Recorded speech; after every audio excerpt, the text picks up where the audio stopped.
Graduate MLC ఎన్నికల్లో కాంగ్రెస్ కి ఎదురు దెబ్బ తగిలింది. టీచర్స్ ఎమ్మెల్సీ స్థానంలో కాంగ్రెస్ మద్దతిచ్చిన అభ్యర్థి గెలవలేదు. గ్రాడ్యుయేట్ ఎమ్మెల్సీ స్థానంలో కాంగ్రెస్ అభ్యర్థి పరాజయం పాలయ్యారు. అసలు నిరుద్యోగులు ఎందుకని అధికార పార్టీ వైపు మొగ్గు చూపలేదు? వేలాది ఉద్యోగాలు భర్తీ చేసినా ఓట్లు ఎందుకు పడలేదు? వరుస నోటిఫికేషన్లు ఇస్తున్నా హస్తాన్ని ఎందుకు పట్టించుకోలేదు? కరీంనగర్, నిజామాబాద్, మెదక్, ఆదిలాబాద్ జిల్లాల పట్టభద్రుల ఎమ్మెల్సీ ఎన్నికల్లో కాంగ్రెస్ కు పరాభవం ఎదురైంది. కాంగ్రెస్ అభ్యర్థి వేం నరేందర్ రెడ్డిపై బీజేపీ అభ్యర్థి అంజిరెడ్డి విజయం సాధించారు. స్థానిక సంస్థల ఎన్నికలపై ఈ ఎమ్మెల్సీ ఎన్నిక ప్రభావం ఫలితం చూపిస్తుందని భావిస్తున్న తరుణంలో ఈ ఫలితం కాంగ్రెస్ శ్రేణులకు పెద్ద షాకే ఇచ్చినట్టున్నారు. కాంగ్రెస్ పెద్దలు ఎంత ప్రతిష్టాత్మకంగా తీసుకున్నా గ్రాడ్యుయేట్ ఎమ్మెల్సీ చేజారడానికి గల కారణాలపై కాంగ్రెస్ వర్గాలు పోస్టుమార్టం మొదలుపెట్టాయి. కాంగ్రెస్ ప్రభుత్వం వచ్చాక వేల కొద్దీ కొలువులు ఇచ్చినప్పటికీ గ్రాడ్యుయేట్లు ఎందుకు ఓటు వేయలేదా అన్న చర్చ జరుగుతోంది.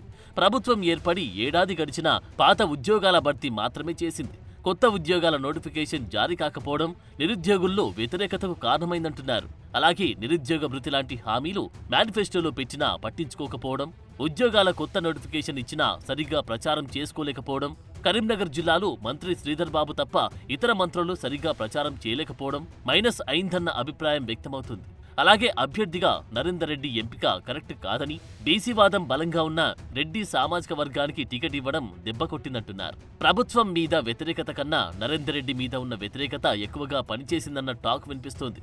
కాంగ్రెస్ టికెట్ ఆశించి భంగపడిన ప్రసన్న హరికృష్ణ బీఎస్పీ అభ్యర్థిగా బరిలో ఉండడం కూడా కాంగ్రెస్ ఓటమికి ప్రధాన కారణమైందంటున్నారు. ప్రసన్న హరికృష్ణకు కాంగ్రెస్ టికెట్ ఇచ్చి ఉంటే ఫలితం మరోలా ఉండేదన్న అభిప్రాయం వ్యక్తమవుతుంది. గెలుపు ధీమాతో హడావిడి చేసిన నరేందర్ రెడ్డికి కాంగ్రెస్ ఎమ్మెల్యేలు క్యాడర్ సపోర్ట్ చేయలేదంటున్నారు. కొన్ని నియోజకవర్గాల్లో ఎమ్మెల్యేలపై ఉన్న వ్యతిరేకతతో గ్రాడ్యుయేట్లు ఓటు వేయలేదంటున్నారు. మంత్రి శ్రీధర్ బాబు నియోజకవర్గం మినహా కరీంనగర్ జిల్లాలోని అన్ని నియోజకవర్గాల్లో కాంగ్రెస్ ఎమ్మెల్యేలపై వ్యతిరేకత ఉందన్న ప్రచారం జరుగుతోంది. ఉమ్మడి మెదక్ జిల్లాలో మంత్రులు, ఎమ్మెల్యేలు, ఎంపీలు, ముఖ్య నేతలందరూ కలిసికట్టుగా పనిచేయలేదని కార్యకర్తలే అంటున్నారు. జిల్లా నాయకులకు ఎమ్మెల్సీ అభ్యర్థికి మధ్య ఉన్న గ్యాప్తో కనీసం ఎమ్మెల్సీ అభ్యర్థిని ఓటర్లకు పరిచయం చేయలేకపోయారంట. అలాగే పట్టభద్రుల ఓటర్లను కలవడం, ఓట్ల మొబిలైజేషన్ను నాయకులు పట్టించుకోలేదంట. అలాగే జిల్లా మంత్రి పొన్నం ప్రభాకర్ హుస్నాబాద్ నియోజకవర్గం మినహా మిగిలిన చోట ప్రచారం చేయలేదు.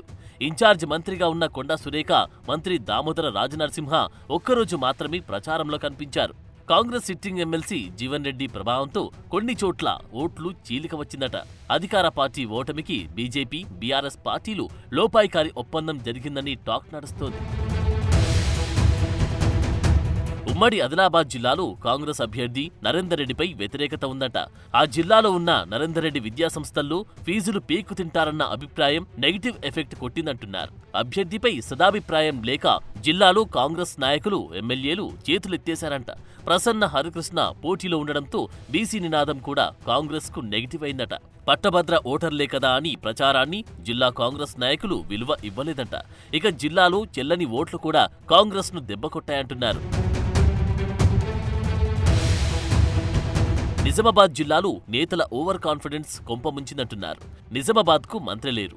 ఇన్ఛార్జ్ మంత్రి జూపల్లి చుట్టపు చూపుగా వచ్చి మొక్కుబడిగా సమావేశాలు పెట్టి చేతులు దులుపుకోవడంతో ఎమ్మెల్యేలందరూ ఈ ఎన్నికను లైట్ తీసుకున్నారంట. రెడ్డి, బీసీ ఫీలింగ్ వచ్చి కొందరు నాయకులు హరికృష్ణకు లోపాయికారి మద్దతిచ్చారనే టాక్ ఉంది. అభ్యర్థి నరేందర్ రెడ్డి కూడా నిజామాబాద్పై దృష్టి పెట్టలేదు. మొత్తానికి కర్ణుడి చావుకి 1,00,000 కారణాలన్నట్లు పట్టభద్రుల ఓట్లు రాబట్టుకోవడంలో కాంగ్రెస్ విఫలమవడం వెనుక కూడా అనేక కారణాలు కనిపిస్తున్నాయి.